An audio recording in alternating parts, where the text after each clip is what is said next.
10 दिवस आधीच दाखल झालेल्या पावसानं राज्याच्या विविध भागांना झोडपलं। कोकण किनारपट्टीवर जोरदार पावसाची शक्यता। दक्षिण कोकणात मुसळधार ते अतिमुसळधार पाऊस।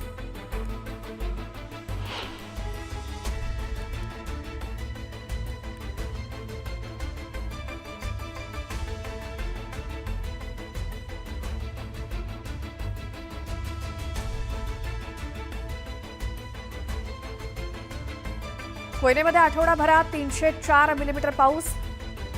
आजूबाजूच्या परिसरात जनजीवन विस्कळीत।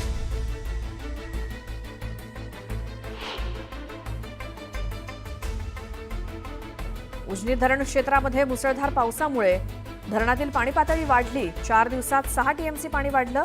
उजनीच्या धरणात 12% पाणी पातळी वाढली।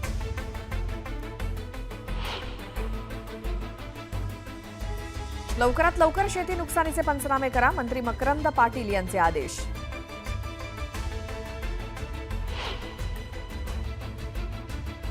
पीक विम्यासाठी हवेत 1500 कोटी, योजना बंद झाल्यामुळे शेतकऱ्यांना फटका।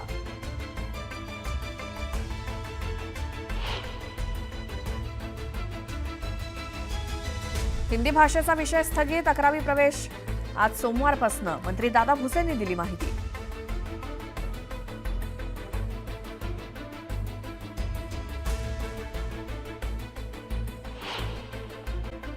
साताऱ्यातून सातारा जिल्ह्यातील फलटण तालुक्यात आज दिवसभर पडलेल्या खरं तर पावसामुळे कालही पाऊस पडलाय आणि आजही पावसाचा इशारा आहे आणि याच पावसामुळे मुसळधार पावसामुळे नद्या नाले ओसंडून वाहू लागलेले आहेत। बाणगंगा नदीनं पूररेषा ओलांडल्यानं नदीलगत असणाऱ्या घरांमध्ये पाणी शिरल्याच्या घटना देखील घडल्यात आणि यावेळी फलटणचे आमदार सचिन पाटील यांनी देखील ज्या ज्या भागात पूर परिस्थिती निर्माण झाली आहे त्या ठिकाणी जाऊन स्वतः पाहणी केलेली आहे। फलटण तालुक्यामध्ये मुसळधार पाऊस सुरू आहे आणि या पावसामुळे फलटण तालुक्यातील वेगवेगळ्या 24 ठिकाणी पुलावरून पाणी वाहू लागलेले आहे, तर सतर्क राहण्याचे जिल्हा प्रशासनानं आदेश दिलेले आहेत। यामधील एक पूल पूर्णपणे वाहतुकीसाठी बंद करण्यात आलेला आहे। यावेळी सातारा जिल्हा प्रशासनानं सतर्क राहण्याचे आदेश नागरिकांना दिले। साताऱ्याच्या फलटणमध्ये मुसळधार पाऊस कोसळताना पाहायला मिळतोय। या पावसामुळे फलटण तालुक्यातील वेगवेगळ्या 24 ठिकाणी पुलावरून पाणी वाहू लागलेलं आहे। सतर्क राहण्याचे जिल्हा प्रशासनाकडून सध्या आदेश देण्यात आलेले आहेत। साताऱ्यातली काही दृश्य आपण पाहतोय। पावसामुळे नदी नाले तुडुंब भरून वाहत आहेत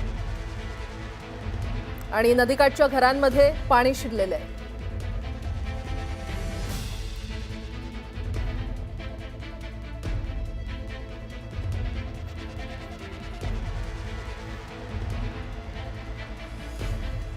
बाणगंगा नदीनं धोक्याची पातळी ओलांडली असल्याचं पाहायला मिळतंय आणि त्यामुळे नदीकाठच्या घरांमध्ये पाणी शिरलेलं आहे।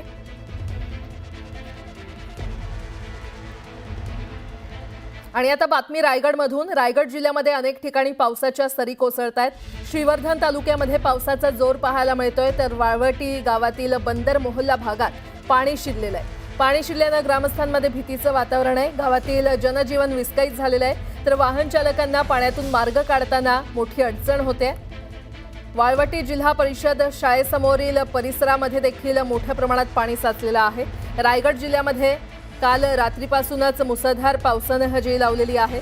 श्रीवर्धन तालुक्यामध्ये पावसाचा जोर पाहायला मिळालाय, तर पाणी शिरल्यानं ग्रामस्थांमध्ये भीतीचं वातावरण तर आहेच, मात्र वाहन चालकांना पाण्यातून मार्ग काढताना कशा प्रकारे अडचण येते ते या दृश्यांमध्ये पाहायला मिळतंय। मोठ्या प्रमाणात रस्त्यांवर देखील पाणी साचलेलं आहे।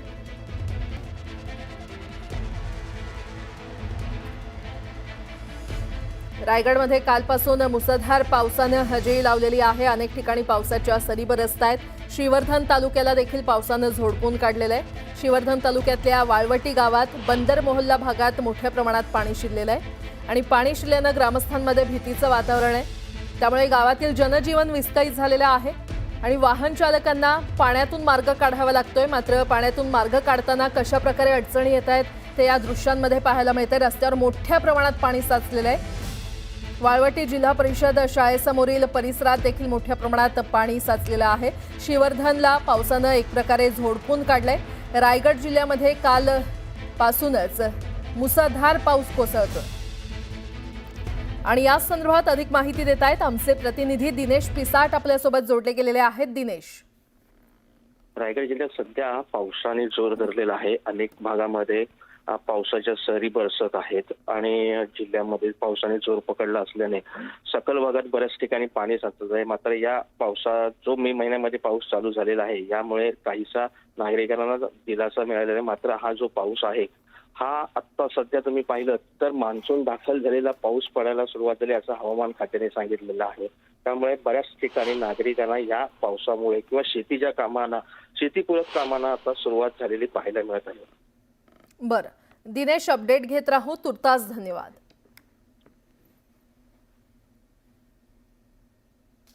रायगडमधली ही काही दृश्य श्रीवर्धनला पावसानं झोडपून काढलंय. अनेक ठिकाणी मोठ्या प्रमाणात पाणी साचलेलं आहे आणि त्यामुळे नागरिकांचं जनजीवन विस्कळीत झालंय. पुढची बातमी पाहूयात. राज्यातील अनेक भागांना मान्सूनपूर्व पावसानं तडाखा दिलेला आहे आणि अचानक आलेल्या या पावसाचा फटका बळीराजाला देखील बसलाय. या पावसामुळे शेतातील पिकं ही मातीमोल झाली आहेत आणि या पावसामुळे बळीराजासह त्याच्या कुटुंबियांच्या स्वप्नांचा चिखल झालाय. या बळीराजाला अपेक्षा आहे ती सरकारच्या मदतीची. पाहूयात. मान्सूनपूर्व पावसाचा बळीराजाला फटका.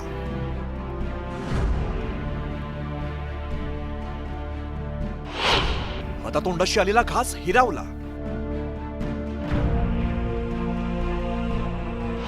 बळीराजाच्या स्वप्नांचा चिखल.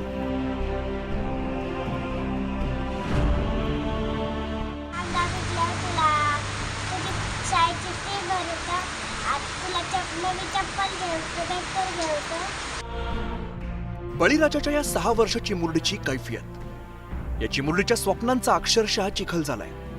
या चिमुरडीच्या वडिलांनी शेतात कांदा काढून ठेवलेला होता. मात्र अचानक आलेल्या पावसाने या शेतातील जवळपास 300 गोणी कांदा भिजून गेला.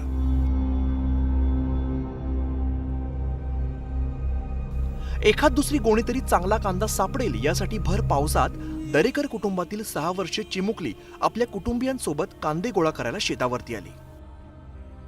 कांदा वेचायला येण्यामागे सुद्धा या चिमुकलीची एक भाबडी आशा होती, कारण हे कांदा विकून तिचे वडील नवीन कपडे आणि चपला घेऊन देणार होते. मात्र अचानक आलेल्या पावसामुळे चिमुकलीचं स्वप्न वाहून गेलंय.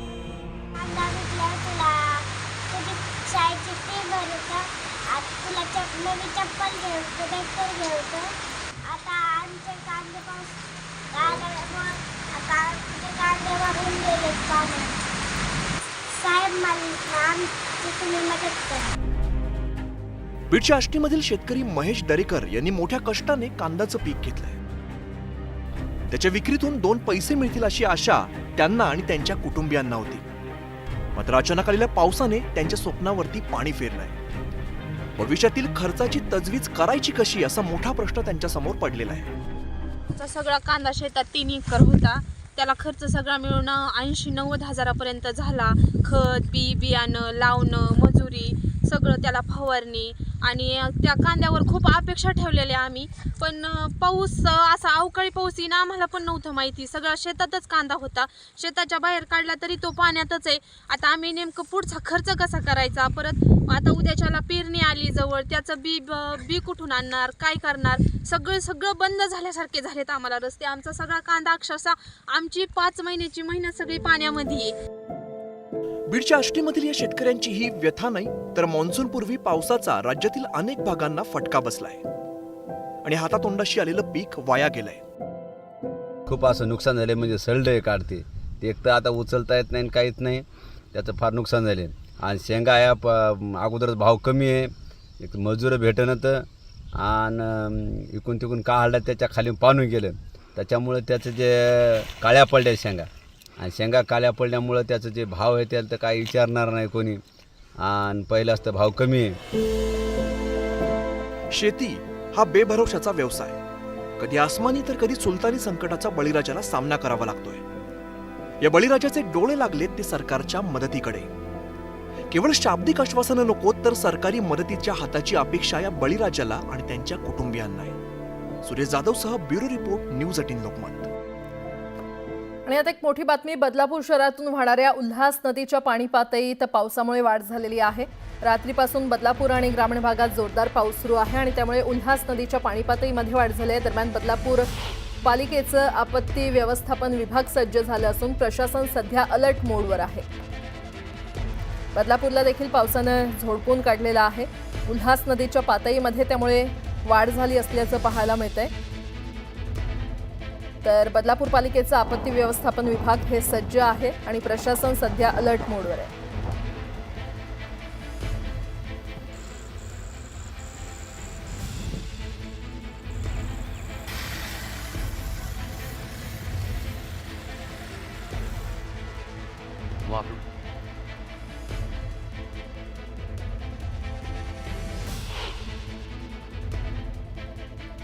बदलापूर आणि परिसरात मुसळधार दाखल झाल्यानंतर राज्याच्या विविध भागामध्ये कुठे जोरदार पाऊस पडतोय तर कुठे कमी पाऊस पडतोय. सध्या आपण बदलापूर शहरातून वाहणारी जी उल्हास नदी आहे त्या उल्हास नदीच्या परिसरामध्ये आहोत.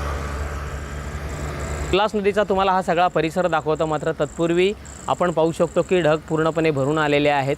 मोठ्या प्रमाणात मुसळधार पाऊस कोसळण्याची शक्यता आहे. मेघगर्जना सुरू आहे. आपण पाहू शकतो की विजांचा कडकडाट या ठिकाणी सुरू आहे. बदलापूर शहरातून वाहणारी ही उल्हास नदी आहे आणि या उल्हास नदीच्या पाण्याचा प्रवाह वाढलेला आहे. कारण गेल्या 12 तासामध्ये अंबरनाथ तालुक्यामध्ये जो जोरदार पाऊस पडतोय त्यामुळे या नदीचा पाण्याचा प्रवाह वाढलेला आपल्याला दिसतोय. पावसाचा जोर कायम राहिल्यास मध्य रेल्वेला याचा फटका बसू शकतो. कारण सध्या तरी मध्य रेल्वे जे आहे ते 15 ते 20 मिनिटं उशिराने धावत आहेत. कर्जत आणि बदलापूरहून CSMTकडे जाणाऱ्या ज्या लोकल आहेत त्या 15 ते 20 मिनिटं उशिराने आहेत. 16 वर्षानंतर पहिल्यांदा मान्सून हा मे महिन्यामध्ये दाखल झाला आहे आणि 12 दिवस आधीच हा मान्सून राज्यामध्ये दाखल झाला आहे. त्यामुळे सगळे आनंदित आहेत. कारण उकाड्यानं सगळं हैराण झाले होते. मात्र बळीराजाला याचा सगळ्यात जास्त फटका आपल्याला बसलेला पाहायला मिळतो आहे.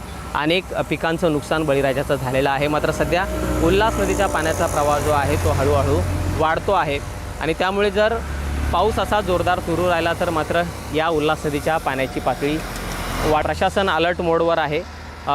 पाऊस पडल्यानंतर प्रशासनानं सगळी दक्षता घ्यायची जी टीम आहे ती सज्ज केलेली आहे आणि त्याच्यामुळे कोणतीही आपत्कालीन परिस्थिती उद्भवू नये यासाठी जे आपत्कालीन विभाग आहे त्यांना सज्ज राहण्याचं आवाहन प्रशासनाकडून करण्यात आलं आहे. गणेश मंजुळानंत, न्यूज 18 लोकमत, बदलापूर.